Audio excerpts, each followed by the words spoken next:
በስመ አብ ወወልድ ወመንፈስ ቅዱስ አሐዱ አምላክ አሜን።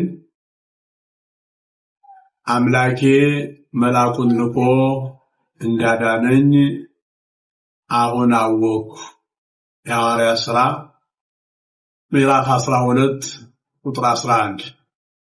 የተከበራችሁና የተወደዳችሁ በሀገራችን በኢትዮጵያ እንዲሁም በመላው ዓለም የምትገኙ ኦርቶዶክሳውያን በእያላችሁበት የእግዚአብሔር ሰላም የመልአኩ የቅዱስ ሚካኤል ተራዳኢነት የእመቤታችን የቅድስት ድንግል ማርያም የእናትነት በረከት ከሁላችሁ ጋር ይሁን እያልኩኝ ኅዳር 12 ቀን 2018 የሚከበረውን የገናናው መልአክ የቅዱስ ሚካኤልን ዓመታዊ በዓል አስመልክቶ ጥሪ ለማስተላለፍ ነው።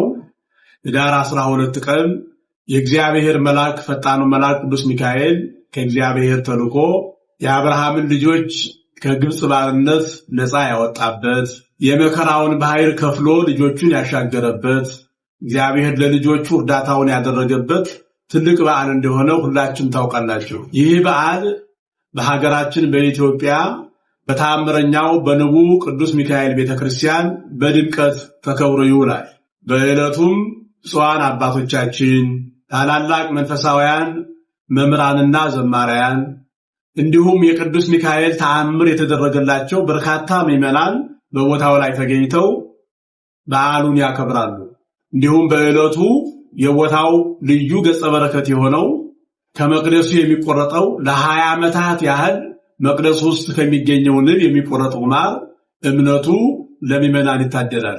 ስለዚህ ሁላችሁ ምዕመናን በሀገራችን በኢትዮጵያም ያላችሁ በመላው ዓለም ያላችሁ በዚህ ዕለት ከዋዜማው ጀምሮ ባለው መርሃ ግብር ተገኝታችሁ አገልግሎቱን እንድትካፈሉ የእግዚአብሔር ድንቅ ተአምር በቦታው ላይ መታችሁ ተአምራቱን እንድታዩ በመጨረሻም የቦታው ገጸ በረከት የሆነውንና የብዙ ሰዎች ችግር የተፈታበትን የማሩን እምነት በዕለቱ በቦታው ተገኝታችሁ እንድትወስዱ በቤተክርስቲያንና በቅዱስ ሚካኤል ስም ጥሪዬን እያስተላለፍ የቦታውን አቅጣጫ ለማታውቁ ከመላው ከአዲስ አበባ ለመምጣት መዳረሻችሁ አያት አደባባይ ነው የሚሆነው።